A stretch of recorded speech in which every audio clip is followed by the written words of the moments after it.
Over the 4th of July weekend, I had the privilege of visiting with John, and I brought him this flag pin that I wear, one just like it.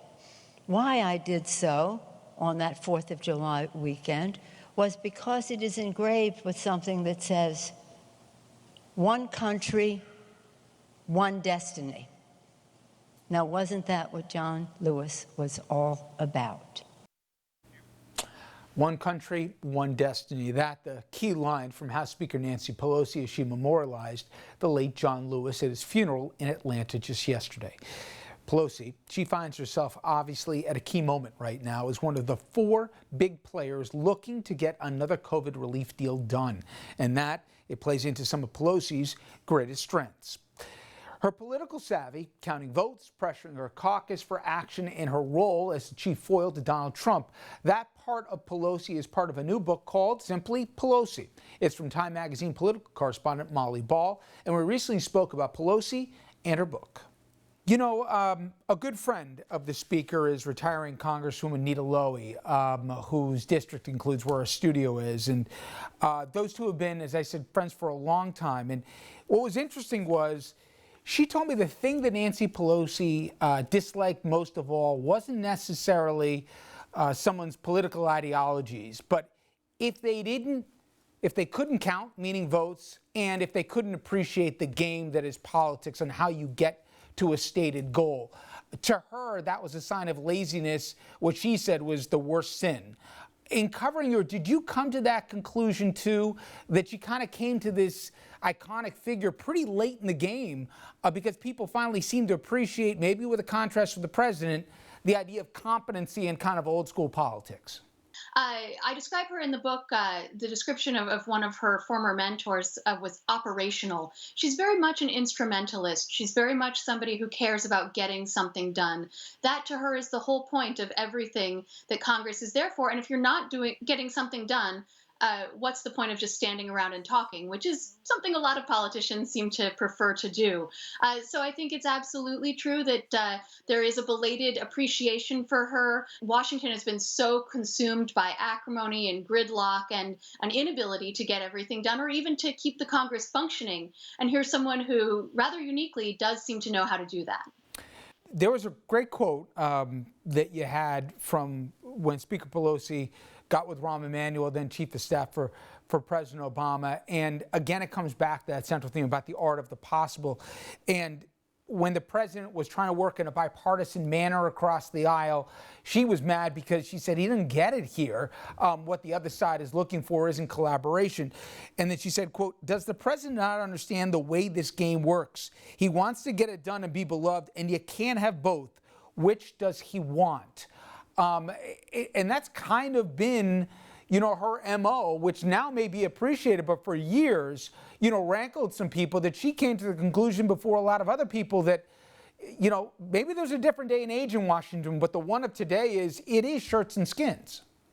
Absolutely. I mean, she's been described as a rigid partisan. I don't think that's true. I think she is willing to work across the aisle on a bipartisan basis. She has enforced historic levels of party discipline in the House, and I think that's because she is a product of her time. She got to Congress in 1987. She was there when the Democrats lost the House in 94, the Gingrich Republican Revolution, which a lot of scholars and experts date the current acrimony and gridlock in Congress to that turnover. So she had a lot of experience with that dynamic by the time President Obama rode into town with his idea that he was going to be able to get the Republicans to work with him. And she very early on counseled him that that was probably not going to be possible. But I love that quote that you read. I think it really does. It's almost a mission statement for her career, because you can see that she is one of the most polarizing figures in modern politics. She has endured a lot of attacks and negativity,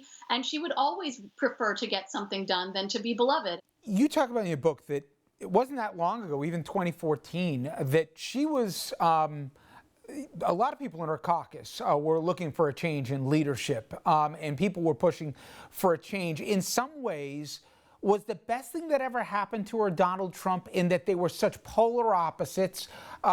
She'd rather, as we just described, have a win with her being not the central figure under the radar. He wants to win the Newsday. He, the most disorganized political figure in memory, and she doing, three-dimensional chess here.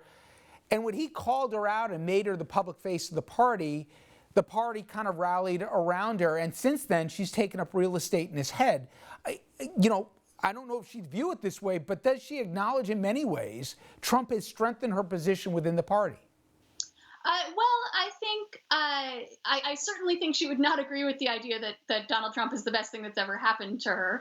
But you're absolutely right. He is a perfect foil for her. He is her opposite in so many ways. She does have a unique ability to get under his skin, and he has at times mentioned his sort of grudging respect for her toughness. I've actually asked her about this, and that is kind of her attitude. I asked her at one point about all the memes that are being made and the people who are celebrating her all of a sudden after so many years of beating up on her. And she just sort of giggled and said, well, it's great to have a villain, isn't it? There was a quote that she referenced from Abraham Lincoln where she said, public sentiment's everything. With public sentiment, nothing can fail. Without it, nothing can succeed. She was talking about that Mirtha episode, but when I heard that, I thought about the whole debate about impeachment. She really was resistant, not because she didn't think there was merit for it, but she thought at the end of the day, what was the point for it to be a partisan exercise that would go nowhere? At the end, even with everything with Ukraine, did she do that against her political instincts? Did she know how it was going to turn out? And if she could have talked more Democrats down, would she have preferred not to pursue it? I think Nancy Pelosi has the support in her caucus to lead it wherever she feels it ought to go. And she did successfully stave off the impeachment effort for the better part of a year. I think she was pushed by her caucus moving to that position, but also by the fact that she herself felt that this had to be done on the merits. So she did micromanage, you might say, the impeachment process to be very sort of regimented and controlled and limited in scope. But I think she felt that it had to be done. At the same time, as you say, she felt from the beginning that this was not going to accomplish anything. And because she is such an instrumentalist, because she cares so much about results, she said from the very beginning, this will be divisive and it will not achieve a result. It will not remove Donald Trump from office. It will not put food on the table of a hungry child or anything else that improves policy in her view.